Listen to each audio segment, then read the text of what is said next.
The Prince of Leaves by the Countess de Murat. In one of those parts of the world commonly called fairyland, on which poets alone have the right to bestow names, there formerly reigned a king so renowned for his rare qualities that he attracted the esteem and admiration of all the princes of his time.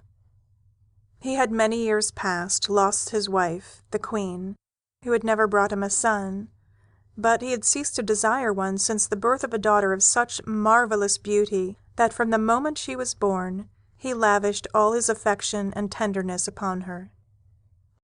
She was named Ravissante by a fairy, a near relative of the queen, who predicted that the wit and the charms of the young princess would surpass all that had ever before been known, or even could be expected from her present beauty.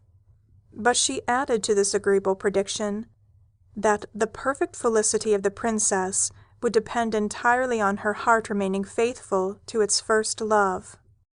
In such a case, who can feel assured of a happy destiny? The king, who desired nothing so much as the happiness of Ravissante, heartily wished that it had been attached to any other condition. But we cannot command our own fates. He begged the fairy 1,000 times to bestow on the young Ravissante the gift of constancy, as he had seen her give to others the gift of intelligence and of beauty. But the fairy, who was sufficiently wise not to deceive him respecting the extent of her power, frankly informed the king that it did not extend to the qualities of the heart. She, however, promised to use her utmost endeavor to impress the young princess with the sentiments that would be likely to ensure her happiness. Upon the faith of this promise, the king confided Ravissante to her care from the time she attained her 5th year, preferring to deprive himself of the pleasure of seeing her rather than run any risk of marring her fortune. The fairy therefore carried off the little princess, who was very soon consoled for leaving the court of her father by the delight and novelty of passing through the air in a brilliant little car. On the 4th day after her departure, the flying car stopped in the middle of the sea upon a rock of a prodigious size. It was one entire shining stone, the color of which was exactly that of the sky. The fairy remarked with pleasure that the young Ravissante was enchanted with this color, and she drew from it a happy omen for the future, as it was the color which signifies fidelity. Shortly after they landed on it, the fairy touched the rock with a golden wand which she held in her hand. The rock immediately opened, and Ravissante found herself with the fairy in the most beautiful palace in the world. The walls were of the same material as the rock, and the same color prevailed in all the paintings and furniture, but it was so ingeniously mixed with gold and precious stones that, far from wearying the eye, it equally pleased in all. The young Ravissante dwelt in this agreeable palace with several beautiful maidens, whom the fairy had transported from various countries to attend on and amuse the princess, and she passed her infancy in the enjoyment of every pleasure suited to her age. When she attained her 14th year, the fairy again consulted the stars in order to learn precisely when the heart of Ravissante would be touched with a passion which pleases even more than it alarms, however formidable it may appear to some. And she read distinctly in the stars that the fatal time approached when the destiny of the young princess would be fulfilled. The fairy had a nephew who was indescribably dear to her. He was of the same age as Ravissante, born on the same day and at the same hour. She had found in consulting the stars also for him that they promised him the same fate as the princess, that is to say, perfect happiness, provided he possessed fidelity which nothing could vanquish. In order to make him both loving and faithful, she had only to let him behold Ravissante. No one could resist her eyes, and the fairy hoped that the attentions of the young prince would one day touch her heart. He was the son of a king, brother of the fairy. He was amiable, and the young princess not only had never had a lover, She had not even seen a man since she had lived on the rock. The fairy consequently flattered herself that the novelty of the pleasure of being tenderly beloved would perhaps inspire the princess with a feeling of love in return. She therefore transported the prince, who was named Ariston, to the same rock which served both as palace and prison for the beautiful Ravissante. He there found her amusing herself with the young maidens of her court, by weaving garlands of flowers in a forest of blue hyacinths where they were then walking. For the fairy, in bestowing on the rock the power of producing plants and trees, had limited the color of them to that of the rock itself. She had already, some time since, apprised the princess that Prince Ariston would soon visit the island, and she added, in speaking of the prince, everything she thought likely to prejudice her in this favor. But she deceived herself this time, and on the arrival of Ariston, she observed nothing of that emotion or surprise which is the usual presage of a tender passion. As for the prince, his sentiments were in perfect accordance with the wishes of the fairy. He became passionately in love from the moment he first set eyes on Ravissante, and it was not possible to see her without adoring her, for never were grace and beauty so perfectly united as in the person of this amiable princess. She had the most exquisite complexion, and her dark brown hair added to its dazzling whiteness. Her mouth had infinite charms. Her teeth were more purely white than pearls. Her eyes, the most beautiful in the world, were deep blue. And they were so brilliant, and at the same time so touching with their expression, that it was hardly possible to sustain their glances without yielding the heart at once to the fatal power which love had bestowed on them. She was not very tall, but perfectly beautiful, and all her movements were peculiarly graceful.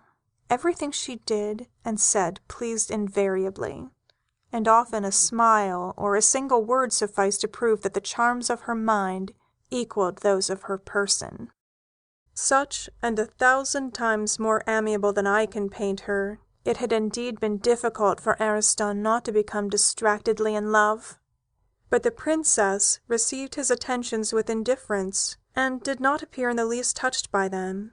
The fairy remarked it, and felt a grief which was only surpassed by that of the prince. She had remarked in the stars that he who was destined to possess Ravissante would extend his power not only over the earth, but even over the sea. Therefore, her ambition made her wish that her nephew should touch the heart of the princess as much as he desired the same effect from his love. She thought, however, that if the prince were as learned as she was in the magic art, he might perhaps find some mode of rendering himself more attractive in the eyes of Ravissante.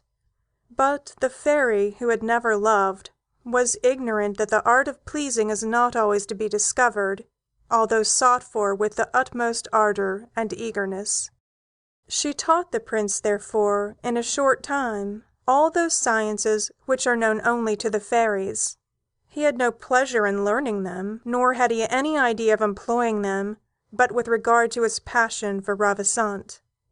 He began to make use of them by giving every day a new fate to the princess. She admired the wonders produced. She deigned even sometimes to praise what appeared the most gallant in these efforts of the prince to please her. But, after all, she received his devotion and his attentions as the just homage due to her beauty, and she considered them amply repaid by her condescending to receive them without anger. Ariston began to despair of the success of his passion, but he was too speedily obliged to confess that this very time, which he complained of so justly, and in which he felt so keenly the hopelessness of his love, had, notwithstanding, been the most happy period of his life. A year after his arrival on the island, he celebrated the return of that memorable day on which he had first beheld Ravissante.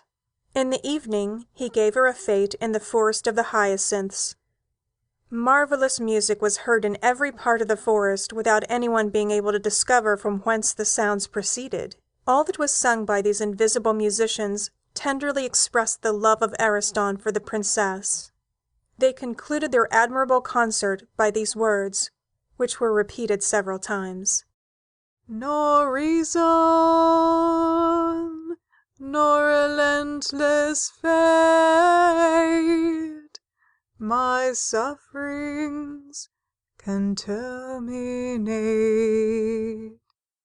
Without one ray of hope to cheer,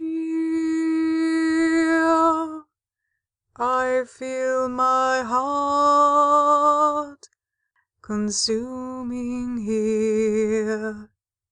How great his power, love never knew, till from these eyes his arrows flew.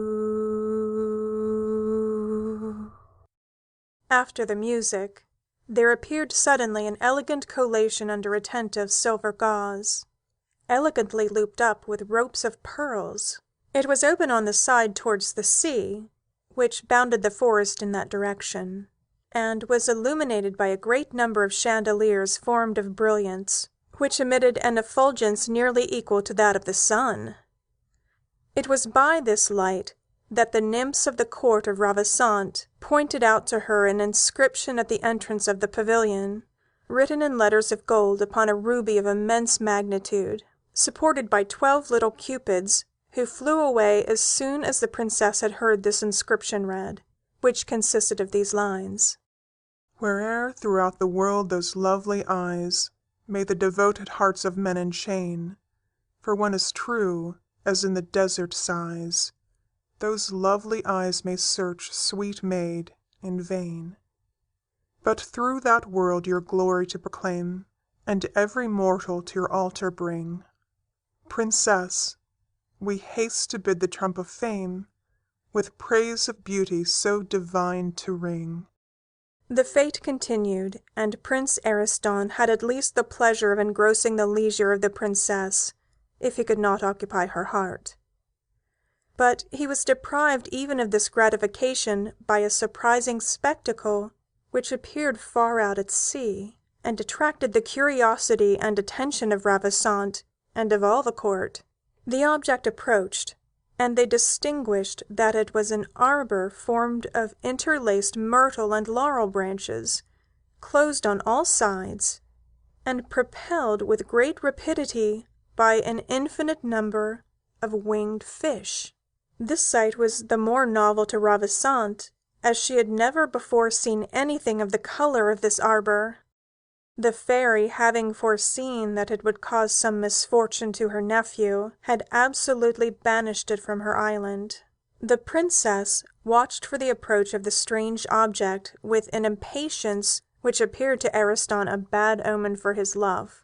She had not long to wait, for the winged fish brought the arbor in a few moments to the foot of the rock, and the attention of the young princess and all of the court was redoubled. The arbor opened, and out of it came a young man of marvelous beauty, who appeared about 16 or 17 years of age. He was clothed in branches of myrtle, curiously interlaced, with a scarf composed of various colored roses. This handsome stranger experienced as much astonishment as he occasioned. The beauty of Ravissante did not leave him at liberty to amuse himself by observing the rest of the splendid scene, the brilliancy of which had attracted him from a distance. He approached the princess with a grace which she had never observed but in herself. "I am so surprised," said he to her, "at all I find on these shores, that I have lost the power of expressing my astonishment.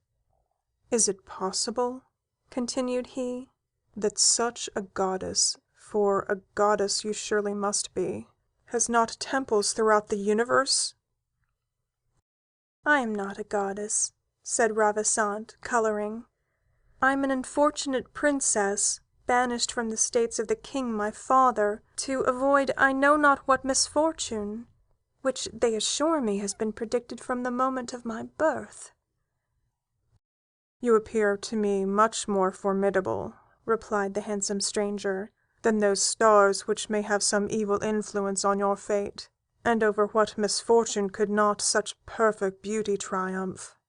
I feel that it can vanquish everything," he added, sighing, "since it has conquered in a moment a heart which I had always flattered myself should remain insensible.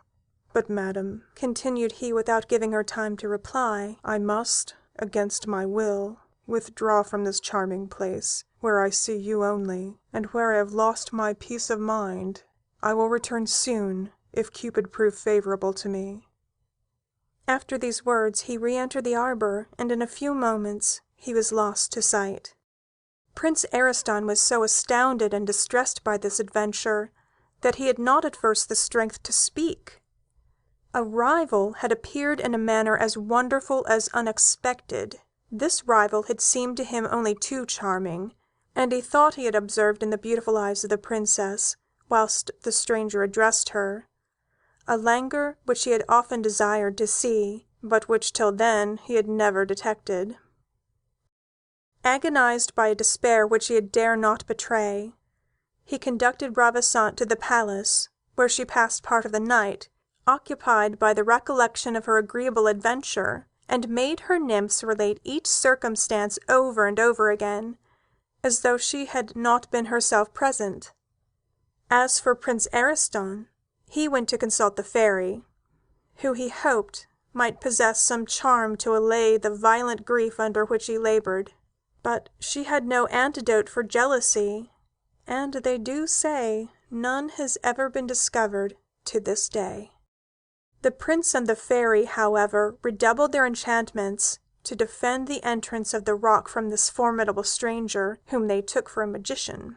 They surrounded the island with frightful monsters, who occupied a great space in the sea, and who, excited by their own natural ferocity, and by the power of the spell, seemed to assure Ariston and the fairy that it would be an impossibility to take from them the beautiful princess whom they so jealously guarded.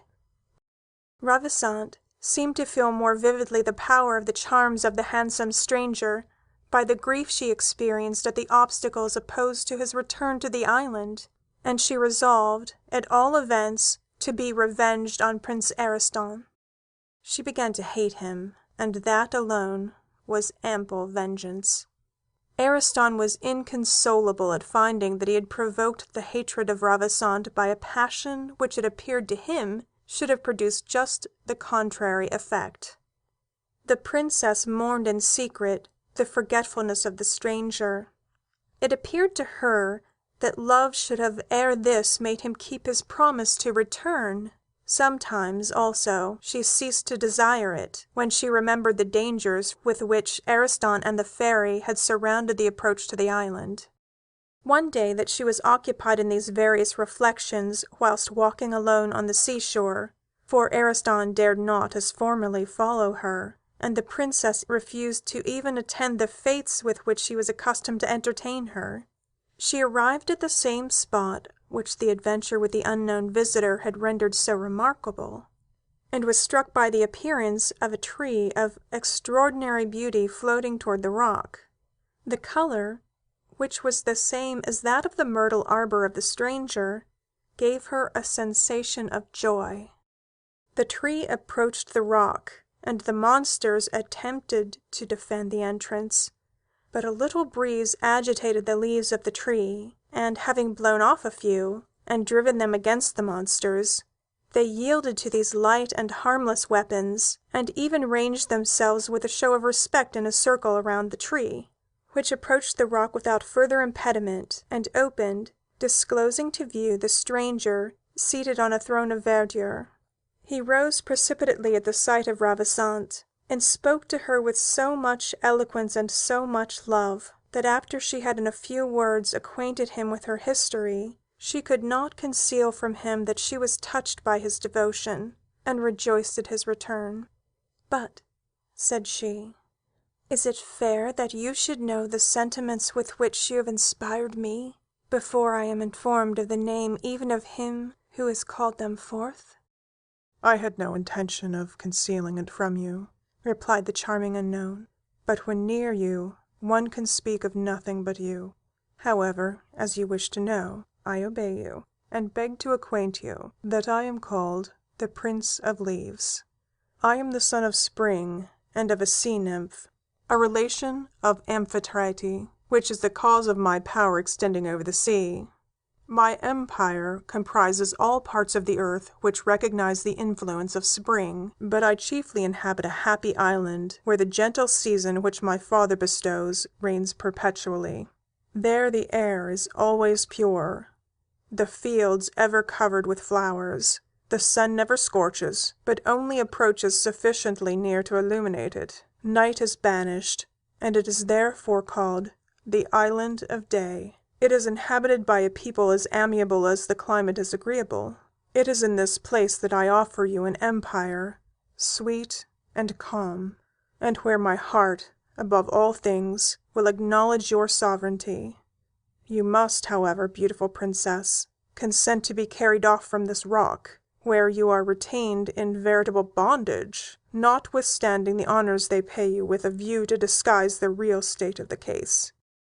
Ravissante could not, however, make up her mind to follow the Prince of Leaves into his empire, in spite of the fear which she had of the power of the fairy, and the suggestions of her love. She hoped that her perseverance in rejecting the vows of Ariston would at length cause him to resolve to conquer his passion, and that the fairy would then restore her to her father, from whom the Prince of Leaves might demand her hand.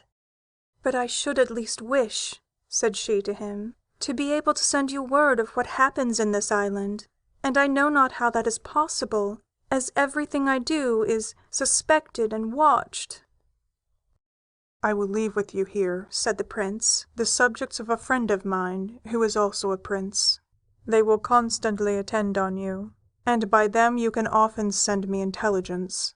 But remember, beautiful princess, with what impatience I shall wait for it." After these words, he approached the tree which had conveyed him, and having touched some of the leaves, 2 butterflies appeared, the one white and flame color, the other yellow and light gray, the most beautiful in the world.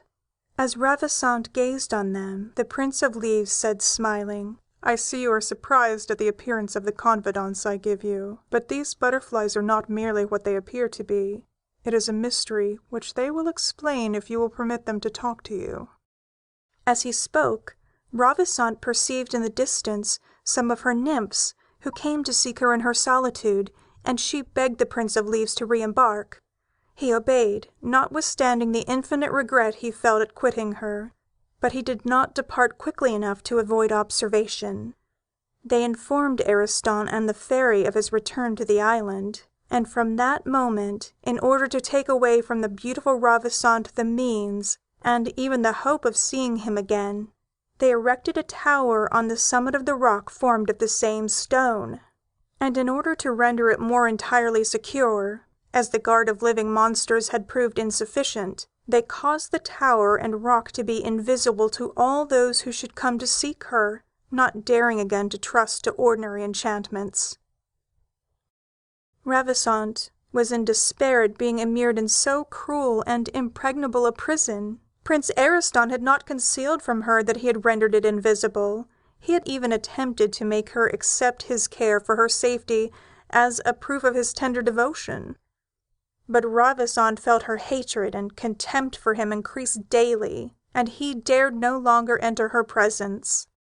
The butterflies, however, had not quitted her, and she often regarded them with pleasure, as having come from the Prince of Leaves.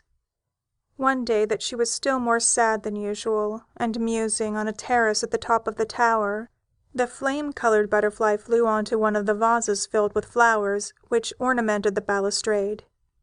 "Why," said he all of a sudden to the princess, "do not send me to the Prince of Leaves, he will undoubtedly come to your relief."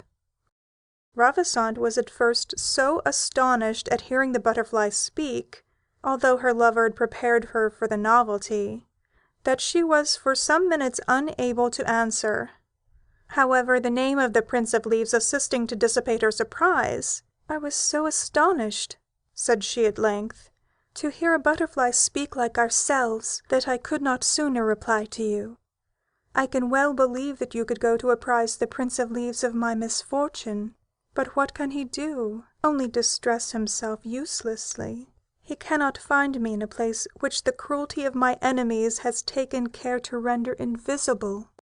"It is less so than you think," replied the yellow butterfly, flying round the princess in order to join in the conversation. "A little while ago I surveyed your prison. I flew and even swam round it.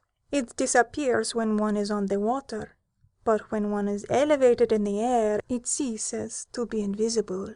No doubt the fairy did not consider that road so easy as to require the same defense as that by the sea. I was about to give you this hint," continued the butterfly, "when my brother broke the silence which we have hitherto preserved." This agreeable piece of news restored hope to the princess. "Is it possible," said she, "that Ariston can have neglected any precaution which could gratify his cruelty and his love? No doubt his power, like that of the fairy, which is unbounded over earth and sea, does not extend to the air." This was precisely the reason which had prevented the prince and the fairy from rendering the tower and the rock invisible from the sky. "But," added Ravissante, after some minutes' reflection, "can the Prince of Leaves have any power in the air?" "No, madame," replied the flame-colored butterfly. "He can do nothing, and your prison will be invisible to him though he be a demigod, as it would be to a mortal. But—" "The prince will then be as miserable as myself," interrupted the sorrowful Ravissante, bursting into a flood of tears which added to her beauty, and which affected extremely the two butterflies. "And I feel I shall be more distressed at his sorrows than at my own. What ought I then to do?" continued she, sighing.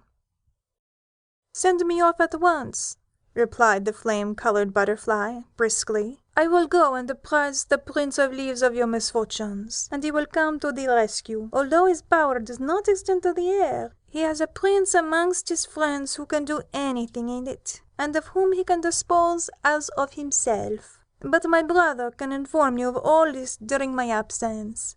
Adieu, beautiful princess," continued the butterfly, flying over the balustrade. "Cease to weep and count on my diligence. I will fly as rapidly as your wishes."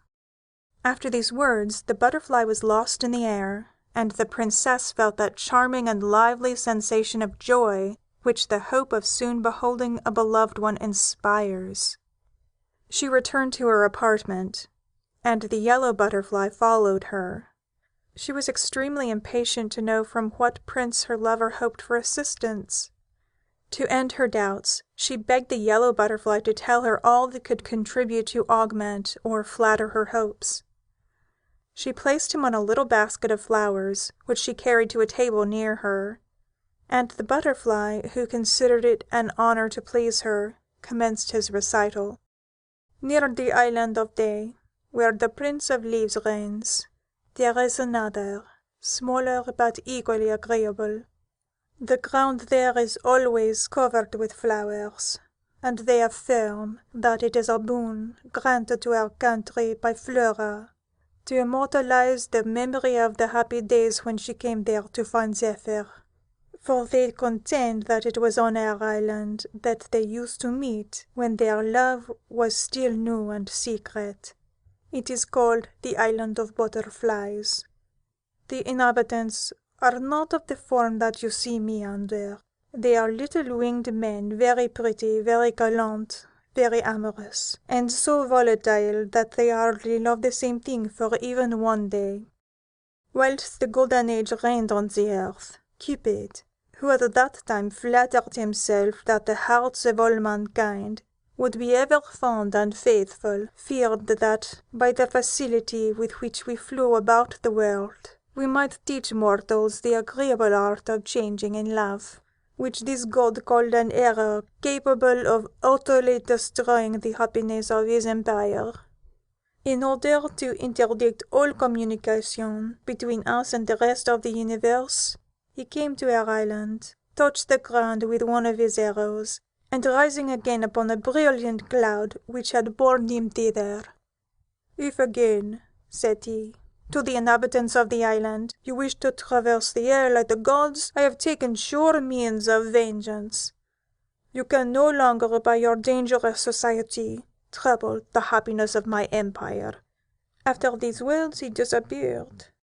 The threats of Cupid did not, however, take from the butterflies the desire for change, nor even for flying, if it was only for the pleasure of occasionally quitting the earth.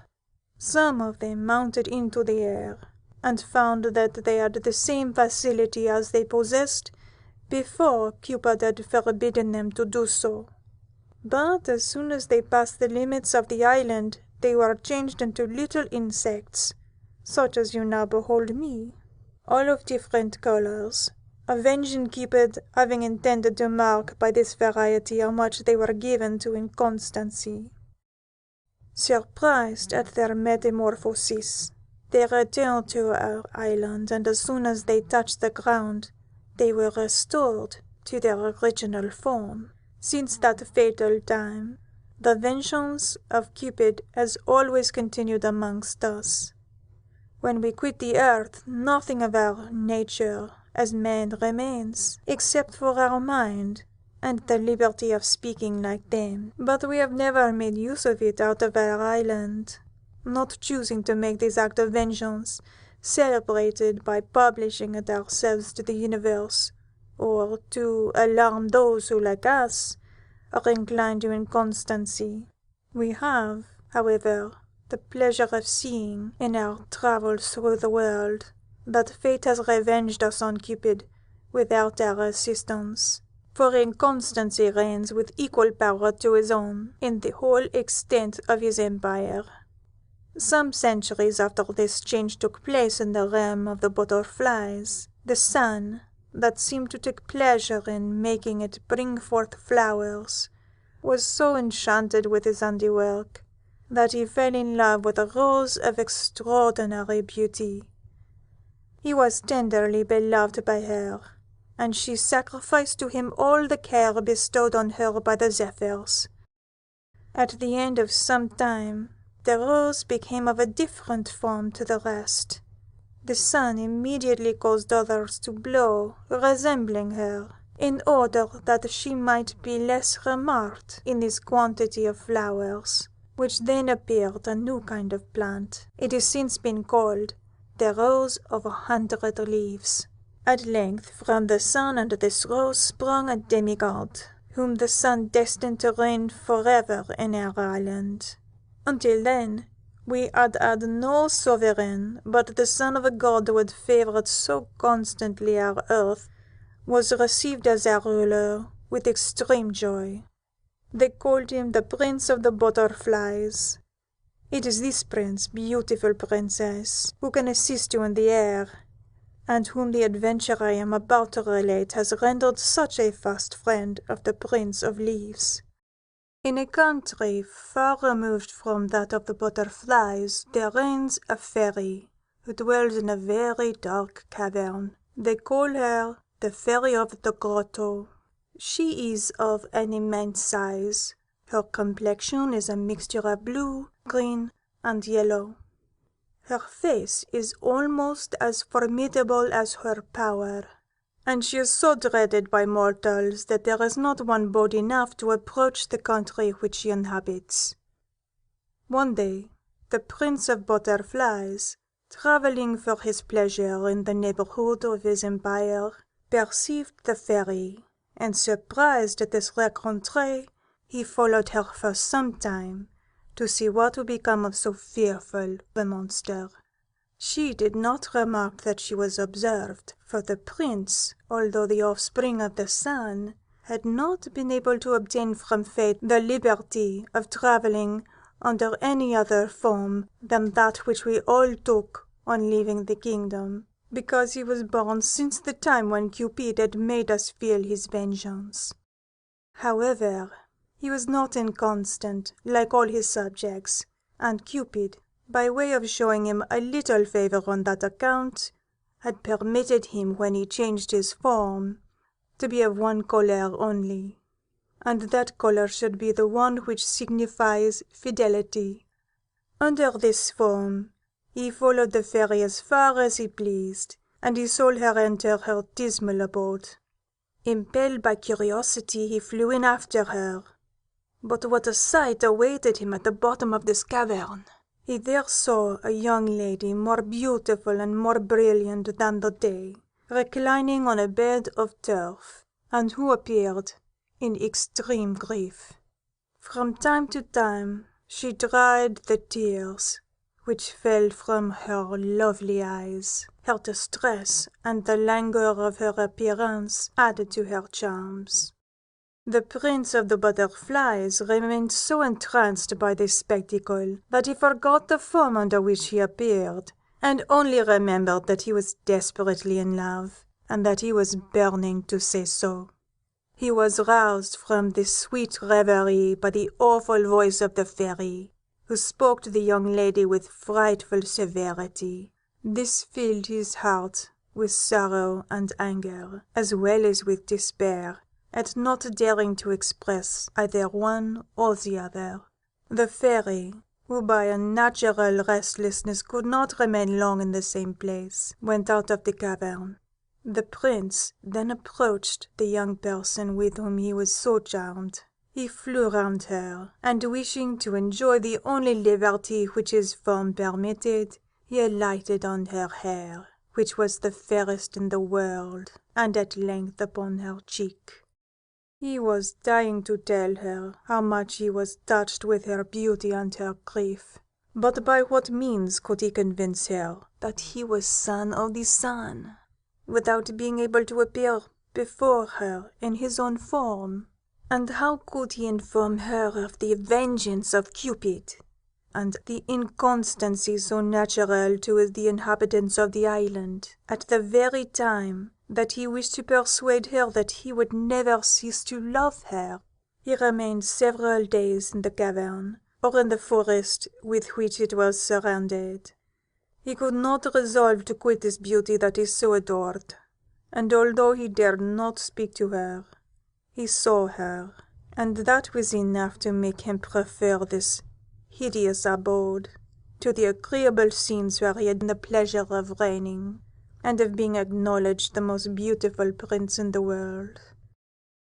During the time he remained with this young creature, he always saw the fairy treat her with incredible inhumanity, and he learned from their conversation that this beautiful person was the princess of the Linettes, whom the fairy, being a relative, had carried off at a tender age, in order more easily to usurp her kingdom, which was a little island situated near that of the butterflies. He had heard of the princess having been carried away, and that no one knew what had become of her. This country was called the land of the Linettes, on account of the great quantity of those little birds that was found there.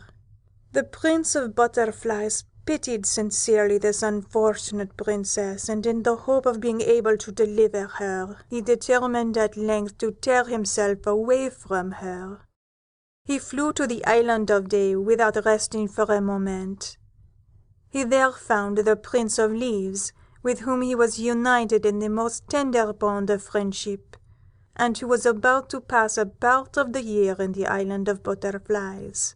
He related his adventure to the prince, and after discussing every means by which it was possible to set the young princess at liberty, the Prince of Leaves resolved to go himself into the forest of the fairy, to inform the princess of the Linettes of the violent love which the Prince of the Butterflies felt for her, and the reason which would always prevent that unfortunate sovereign from appearing before her under his proper form, unless she consented to be transported to the island of Butterflies. But the Prince of Leaves appeared to his friend too formidable a rival to be entrusted with the commission, for he feared, with reason, that the princess might be more touched by the charms of so perfect a prince than by the recital of the love entertained for her by another prince whom she had never seen nor even heard speak. He deplored the cruelty of his destiny, and sought some other mode of declaring his love to the princess, but without success. None but a demigod could approach the dwelling of the fairy without feeling immediately the direful effect of her fury. He embarked, therefore, with the Prince of Leaves, agitated by a jealous fear. It appeared to him that this prince could not preserve for a single moment, on beholding the beautiful princess, the insensibility on which he had always piqued himself. Cupid, touched at the sad state to which he was reduced, wished at least to reassure him on this point, and at the same time triumph over the insensible heart of the Prince of Leaves. "It was by you, beautiful princess," continued the butterfly, "that the god expected to gain this victory, and you alone are worthy of it." It was on the same day that the two princes embarked, that they saw from afar, upon this rock, an illumination so brilliant that the Prince of Leaves, impelled by his destiny more than by curiosity, ordered the winged fish, which conducted the arbor of myrtle in which he travelled, to approach the spot from which the bright light emanated. You know the remainder of this adventure. The Prince of Leaves found you in the forest of hyacinths, and left at your feet the liberty which he had held so dear, and which, till that moment, he had always preserved. Hurried away by the impatience of the Prince of Butterflies, who had suffered nothing but regret at the delay, tore himself with infinite pain from a spot where his heart and his wishes would have made him desire to remain forever.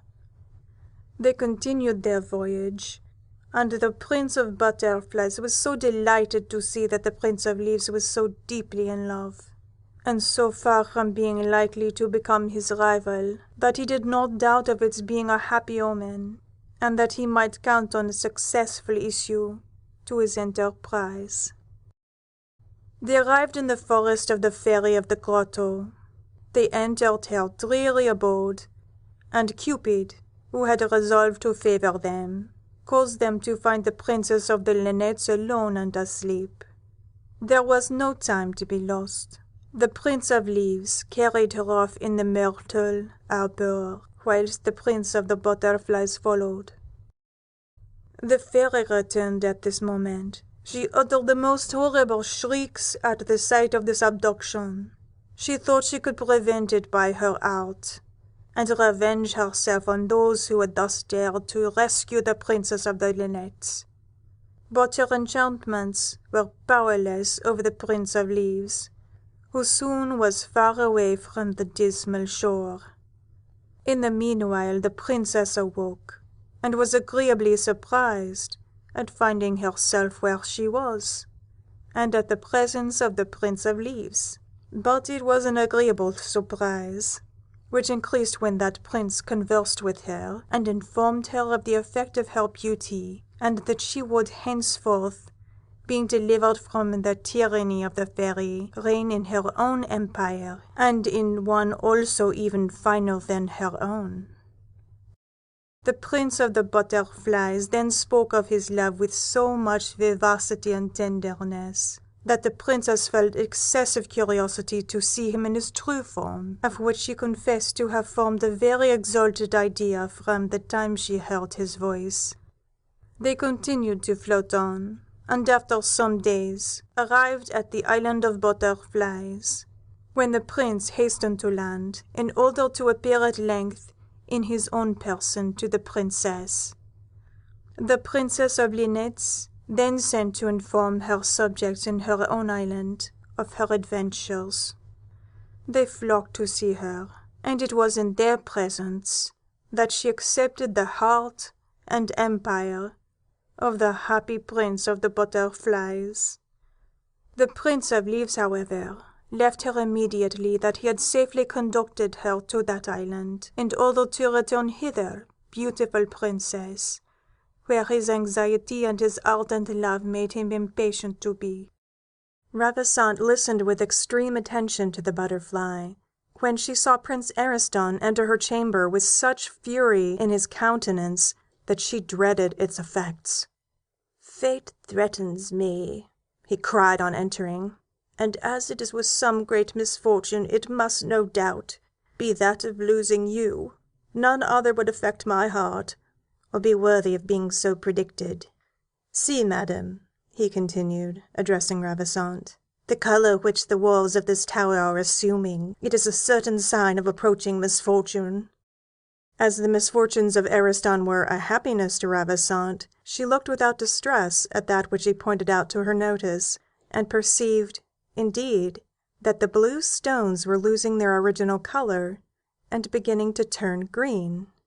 She was delighted to see this, as she augured from it the certain approach of the Prince of Leaves. The joy which the unhappy Ariston remarked in her eyes redoubled his despair. What did he not then say to Ravissante? And rendered sincere by the excess of his grief, he told her that his love was so great as not to allow of his ceasing to adore her, although he was sure of being miserable all his life. "I cannot doubt it," said he to the princess, "for the fates foretold to me as to you, that I should always be miserable, if I were not always faithful to the first impressions love made on my heart. And by what means could I ever obey this cruel mandate? After one has seen you, however he may have loved before, he must forget everything, even the preservation of his own happiness in loving and seeking to please you. A young princess of the court of the king, my father, once appeared to me worthy of my regard. I thought fully that I should be sighing to return to her after remaining here for a short time. But the first sight of you subverted all my previous plans. My reason and my heart were equally inclined for the change, and I thought nothing impossible to the tender love with which you inspired me. I flattered myself even that it might overcome fate, but your austerity, which never relaxed, has taught me that I was deceived, and that there remains for me no other hope but that of dying speedily for your sake." The Prince Ariston finished speaking these words, which made Ravissante even think him worthy of some pity, when they saw in the air a throne of foliage, supported by an immense number of butterflies, one amongst them, which was entirely blue, and by whose colour Ravissante recognized the son of the sun, flew to her, and said, "Come, my beautiful princess, today you shall resume your liberty, and make the most amiable prince in the world happy." The butterflies placed the throne near Ravissante. She seated herself on it, and they bore her away. Ariston, distracted at the loss of the princess, in a paroxysm of despair, flung himself into the sea. The fairy immediately abandoned the rock which this suicide had rendered so fatal and melancholy, and to mark her fury, she shivered both it and the tower into 1,000 pieces by a clap of thunder, and the fragments were carried by the wind and waves to different sea-coasts. It is of this species of stone that they now make rings, which they call turquoise. Those which are still called de la vieille roche are made of the remains of this shattered rock, and the others are only stones which resemble them. The remembrance of the misfortune predicted to Prince Ariston by the change of colour in the walls of the tower has descended to our time. They say still that these rings become green when any misfortune is about to happen to the wearers, and that these misfortunes are generally connected with love affairs. Whilst the fairy gave vent to her grief by the destruction of the island, the Prince of the Butterflies, satisfied at having rendered to the Prince of Leaves a similar service that he had received from him, conducted the beautiful Ravissante, flying before her, to a boat of rushes, ornamented with garlands of flowers, in which the Prince of Leaves awaited her with all the impatience which the violence of his love inspired. It is impossible to convey an idea of the pleasure he felt at the arrival of the princess, Never were joy and love so apparent as in the heart and language of this prince. He sailed immediately to the island of Day. The Prince of the Butterflies flew off to rejoin the amiable Princess of Linnets as speedily as possible. Ravissante sent 2 butterflies to the king, her father, to inform him of her good fortune. The good king thanked the fates, and set out as soon as he could for the island of Day, where the Prince of Leaves and Ravissante reigned with all imaginable felicity, and were always happy, because they never ceased to be fond and faithful. The lot of Ravissante with envy view, born to be blessed could she prove only true. How many hapless lovers had succeeded, had constancy been all their idols needed. If you liked the video, put a like, subscribe to the channel and click on the bell to not miss our new videos.